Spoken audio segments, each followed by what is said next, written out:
So a favorable schedule for Tennessee last year, a favorable schedule again this year. What is that projection going to look like? We're going to plug in our formula to see what the projected record is for Tennessee. And this is what it's been the last 4 years. So in 2021, our projection had them at 5-7. They went 7-5. So they beat the projection. I'd have to go back and look at that. They must have had a really tough schedule that year for the projection to only be 5-7. I know they were coming off with some tough times, but still. You look at 2022, projected to go 8-4. They beat that by 2 games. They were 10-2. So both of those years, they were 2 games better than the projection.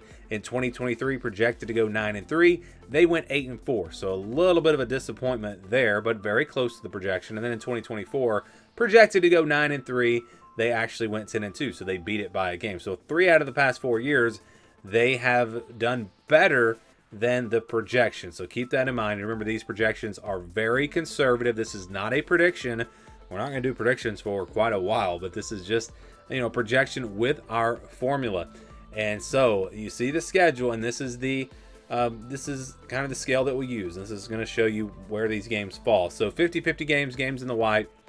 Those are games where you're playing a team in the same tier, or you're playing a team that is maybe a tier below you, but you're playing them on the road. So the home field advantage does factor into this.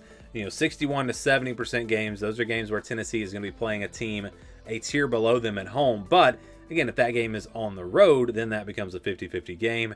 And again, this is not what we use to do this formula, but just kind of a way to look at it. The 40 to 60% games, those are kind of games where the spread's probably going to be around a field goal, 3, 4, 5 points. 61 to 70 games where it'll probably be about a touchdown, 7, 8, 9 points. 71 to 80, now we're talking double digits, and then 80 and above, maybe 20-point spreads there, 20-plus point spreads there. But like I said, spreads have nothing to do with this formula. That's just one way to look at it, one way that I think can make it a little bit easier to understand, I guess. And it's just all based off of our tier rankings. It's not, there's no like personal, I'm not picking the percentages here. I'm plugging in a math formula. So keep that in mind. Our predictions will be coming later, but we'll start with the easier wins, the easier games. You've got ETSU, UAB, Mississippi State, and New Mexico State. So Tennessee, and by the way, Tennessee is a tier 2 team that they will, so they're in tier 2. Georgia is the only tier 1 team that they play. Alabama and Florida are tier 2 teams just like Tennessee. So keep that in mind. So yeah, 4 games that should be wins.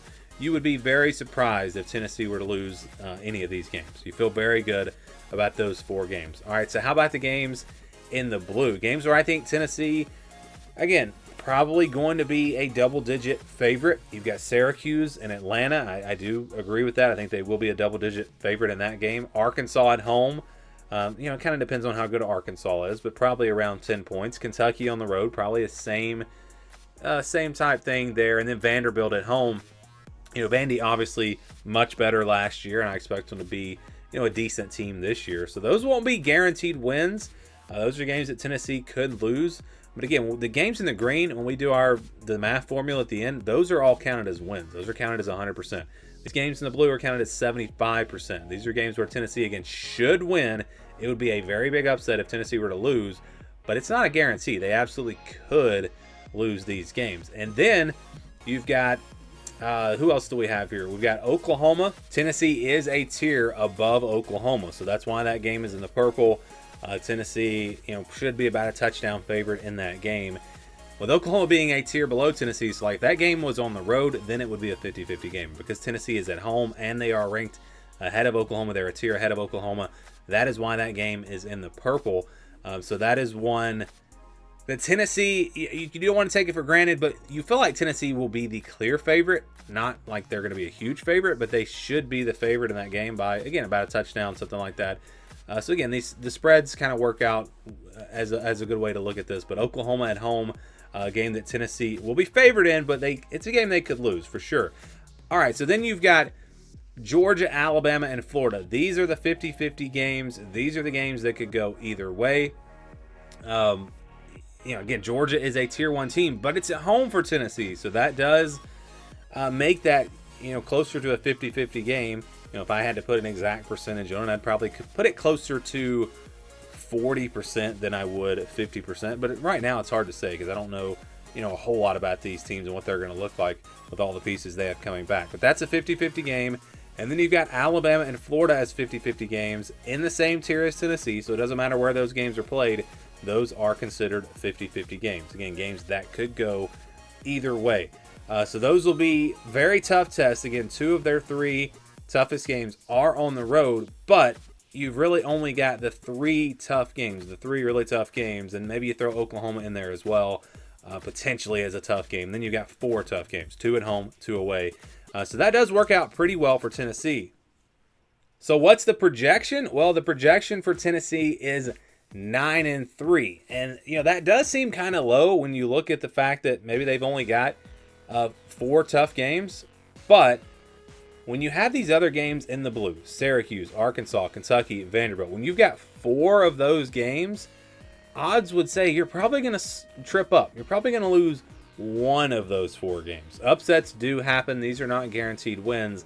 And so if they were to lose 1 of those games, and let's say they split with Georgia, Alabama, Oklahoma, and Florida, then that's how you get to 9-3. So you can see how it's possible. Again, that seems kind of low because I think the schedule is very favorable, but the projection, again, with our formula, does come out to 9-3. But keep in mind, Tennessee has beaten that projection. They've done better than that projection. So just my personal take on this, I think 10-2 probably is more likely than 9-3. So how does Tennessee stack up with some of the other teams in the SEC, some of the teams at the top? Well, you see 9-3, the projection, that's the same as Georgia and Ole Miss. So only Texas at 10-2, but then Tennessee at 9-3, same as Georgia and Ole Miss. That tells me these are probably, based off of how good the teams are expected to be and based off of the strength of schedules, these are probably the 4 teams with the best chance to get to the SEC championship. So Tennessee is right there with Georgia and Ole Miss, and that's why that Tennessee-Georgia game potentially could decide who goes to Atlanta. So again, this is the projection for Tennessee. Would love to get your thoughts. Let me know what you think about the Vols and what you think that record's going to be down in the comments below.